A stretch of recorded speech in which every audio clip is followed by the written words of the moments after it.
एक घर में एक माँ, बहन, पिता और एक आंटी की लाश पड़ी हुई है और घर का बड़ा बेटा उसी घर में एक किनारे बैठा हुआ है और मुस्कुरा रहा है। उसे कोई फर्क तक नहीं पड़ता। कुछ देर बाद वो उठता है और उन लाशों के टुकड़े कर देता है और फिर पूरे घर को आग लगा देता है, महज इसलिए कि उसे देखना था कि जब किसी की मौत होती है तो लाश से जब आत्मा बाहर निकलती है तो वो कैसी रहती है। यानी उस लड़की को बस इतना ही देखना था कि एक मृत शरीर से जब आत्मा अपना वास छोड़ती है तो वो किस तरीके से दिखती है, क्या बात करती है और किस तरीके से निकलती है। और इसीलिए एक घिनौनी वारदात को वो अंजाम देता है। नमस्कार, क्राइम तक देख रहे हैं आप। मैं आपके साथ वनिता वाजपेयी। इविल हंटर के इस एपिसोड में आज बात एक ऐसे बेटे की जिसने अपने पूरे घर को तबाह कर दिया अपने पागलपन के चक्कर में।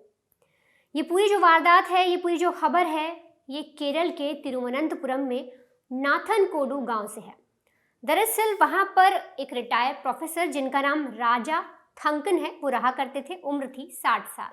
उनके साथ उनका एक परिवार भला पूरा रहता था। उसमें उनकी पत्नी थी जो पेशे से डॉक्टर थी, नाम था जीन पद्मा।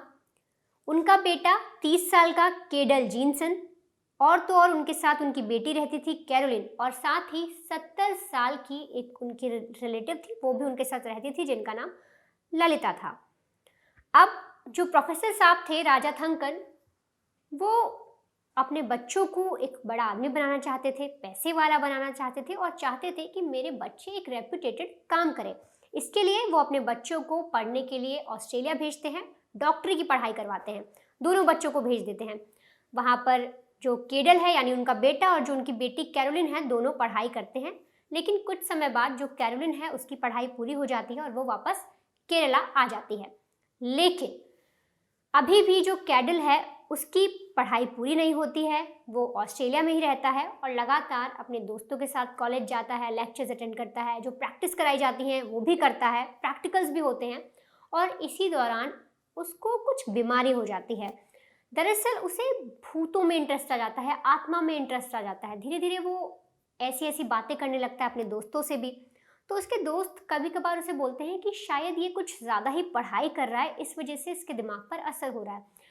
जिसके बारे में वो डॉक्टर से बात करते हैं तो डॉक्टर बताता है कि देखिए, आपके दोस्त को सीजोफ्रेनिया है। ये एक तरीके की मानसिक बीमारी है जिसमें आपके दिमाग में ना कुछ चीज़ें छप जाती हैं। तो आपके दोस्त को फिलहाल इस तरीके की बीमारी है, आप उसे इससे बचा कर रखें। लेकिन जो कैडल है अभी भी उसे लगातार इसी तरीके से चीज़ें दिखाई दे रही थी। वो जब घर पे सोता उसे आत्मा ही दिखाई देती, वो आत्माओं के बारे में ही बात करता। जब भी वो पढ़ाई करता, पढ़ाई कम बल्कि अपने दोस्तों से हमेशा यही डिस्कस करता कि ये बताओ आत्मा कैसी दिखती है, आत्मा किस तरीके से काम करती होगी, क्या मरने के बाद जो हमारी आत्मा है वो हमारी तरह ही रहती है, उनकी भी कोई लाइफस्टाइल है। ये सारी चीज़ें उसको परेशान करने लगी कैडल को। अब हालांकि उसे डॉक्टर बनना था और डॉक्टर की पढ़ाई वो कर रहा था, तो एक तरफ उसकी पढ़ाई तो चल रही है लेकिन उसका पैरानॉर्मल एक्टिविटीज़ में भी मन लगने लगा, ध्यान लगने लगा और वो यूट्यूब पर बहुत सारी चीज़ें इसी तरीके की सर्च करने लगा।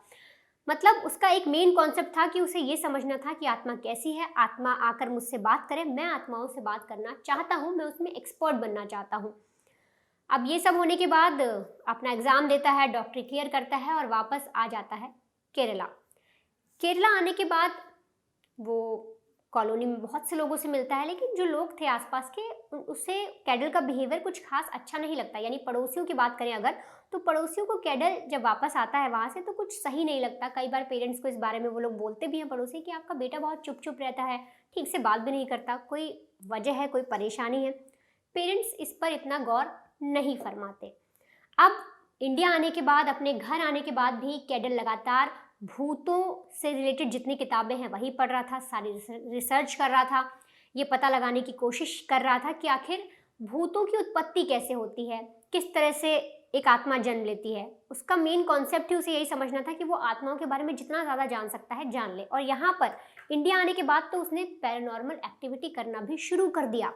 अब जब उसके पेरेंट्स ने ये सारी चीज़ें देखी तो उन्हें थोड़ा डर लगा। इसके लिए वो उन्हें, जो कैडल है, उसे 2 बार डॉक्टर के पास भी लेकर गए। डॉक्टर ने दवाइयाँ दी, उसका ट्रीटमेंट भी किया, लेकिन कोई असर नहीं हुआ। अब इसमें पेरेंट्स थोड़े परेशान भी हो गए कि आखिर हमारे बच्चे को क्या हो गया, वो ठीक क्यों नहीं हो पा रहा। एक डॉक्टर से दूसरे डॉक्टर, दूसरे से तीसरे। लगातार जब डॉक्टर ने उसको समझा, उसकी बीमारी को समझा, तो उन्होंने यही बताया कि देखिए, आपके बच्चे के दिमाग में कोई चीज़ एक तरीके से फँस गई है, अटक गई है। आप उससे बातचीत करते रहिए, धीरे-धीरे ठीक हो जाएगा और जैसी वो उस एक जिज्ञासा है उसके अंदर, वो जान रहा है, उसे जानने दीजिए। अब यहाँ तक परिवार वालों को लगा कि ठीक है, हमारा बच्चा कोई अलग चीज़ उसके दिमाग में आ गई है, छोटी-सी कोई बीमारी हो गई है, वो कुछ नया चीज़ जानना चाहता है, तो यहाँ तक उसे रोका नहीं गया। लेकिन परिवार वालों को नहीं पता था कि यहाँ पर जो उनका बेटा जिस तरीके से आत्माओं के प्रति उसका इंटरेस्ट जाग रहा है, जिस तरीके से वो ये जानना चाहता है कि आत्मा कैसे काम कर रही है, आत्मा एक्चुअली है क्या, वो आने वाले वक्त में एक बहुत ही भयानक रूप ले सकता है, ये किसी ने नहीं सोचा था। अब एक रोज़ जब कैडल पढ़ाई कर रहा था, तो वो सोचता है कि अगर मैं किसी को मार दूँ और फिर जब मैं उस आदमी को मारूंगा तो उसमें से आत्मा तो निकलेगी, तब मैं देख सकता हूँ कि आखिर आत्मा कैसी दिखती है। क्योंकि अल्टीमेटली कैडल को यही जानना था कि वो आत्मा दिखती कैसी है, क्या वो मेरे जैसी होगी, क्या मैं किसी को मारता हूँ उसके जैसी होगी। तो इसीलिए वो सोचता है क्यों ना मैं अपने घर वालों को ही मार दूँ। अब तारीख है 6 अप्रैल 2017। वो देखता है कि उसके घर पर उसकी माँ अकेली है, साथ ही साथ एक जो उसकी आंटी थी वो दूसरे वाले कमरे में है। अब वो अपने माँ के पास देख जाता है और देखता है माँ बेड पर लेटी है, आराम से कुछ बुक्स वगैरह पढ़ रही हैं। अब ये एक हथियार लाता है जिसकी जो धार है बहुत शार्प होती है। वो ले जाकर अपनी माँ के कमरे में घुसता है और माँ को सिर्फ बोलता है माँ, और जैसे ही इसकी माँ पलटती है, यानी जो इसकी मम्मी थी जिनका नाम जीन पद्मा है, वो जैसे ही पलटती हैं, ये धारदार हथियार से अपनी माँ पर लगातार अटैक करना शुरू कर देता है। अब माँ लगातार चिल्लाती है, चीखती है, उसकी आवाज़ें निकलती हैं और वो चीख पुकार सुनकर जो दूसरे कमरे में इसकी आंटी थी ललिता, वो उस कमरे में पहुंचती हैं और वो एकदम से चिल्लाना शुरू करती है कि कैडल तुम ये क्या कर रहे हो। और उतने में जैसे ही कैडल पलटता है, तब तक उसकी माँ की मौत हो जाती है और कैडल अपनी आंटी को देखने लगता है। अब कैडल को उस वक्त ये लगता है कि मुझे आत्मा दिखाई नहीं दी, अब मैं क्या करूँ। कैडल का मानना ये था कि देखो, मैंने अपनी माँ को मारा तो उसकी आत्मा निकल गई और इतने में मुझे आंटी ने डिस्टर्ब कर दिया, इसीलिए मैं आत्मा नहीं देख पाया। और अब वो अपनी आंटी की ओर बढ़ता है। अब उस वक्त आंटी जो थी ललिता, उसकी हालत खराब थी। वो समझ गई थी कि जिस तरीके से इसने अपनी माँ के साथ ऐसी हरकत कर दी है, मेरे साथ भी कर देगा। वो भागने की, बचने की कोशिश करती हैं, लेकिन कैडल नहीं रुकता। वो अपनी आंटी पर भी लगातार अटैक करता है और उन्हें भी मौत के घाट उतार देता है। लेकिन उन्हें भी मारने के बाद कैडल को आत्मा नहीं दिखती। अब कैडल परेशान होता है, लगातार 2 घंटे बैठा रहता है घर में कि अब तक मैंने 2 लोगों को मार दिया, मुझे आत्मा दिखी क्यों नहीं। वो सोचता है कुछ और करना पड़ेगा। अब इसके बाद कुछ देर बाद कैडल के जो पिता हैं और जो उसकी बहन है, वो वापस घर आते हैं। वो लोग कहीं बाहर गए थे, वहां से वापस आते हैं। वो लोग घर का मंजर देखकर कांप उठते हैं। पिता और बहन भी देखते हैं कि घर में हर तरफ खून फैला हुआ है। जो माँ है वो मरी पड़ी हुई है, साथ ही साथ जो उनकी आंटी है ललिता, वो भी मरी पड़ी हुई है और खून हर तरफ फैला हुआ है। और इतना ही नहीं, साथ ही साथ वो लोग ये भी देखते हैं कि जो कैडल है वो घर की दीवार से सटकर आराम से बैठा है और सिर्फ मुस्कुरा रहा है। अब कैडल कुछ देर में उठता है। उसके पिताजी उससे सवाल करते हैं कि आखिर घर में ये सब कैसे हुआ, क्या तुमने किया, कोई आया था। अब इस वक्त कैडल ना आव देखता है ना ताव, सीधे उसके हाथ में जो हथियार होता है वो अपने पिताजी पर अटैक करना शुरू कर देता है। पिताजी पर अटैक करने के बाद बहन पर अटैक करता है, लगातार उन पर इतने वार करता है कि उन दोनों की भी मौत हो जाती है।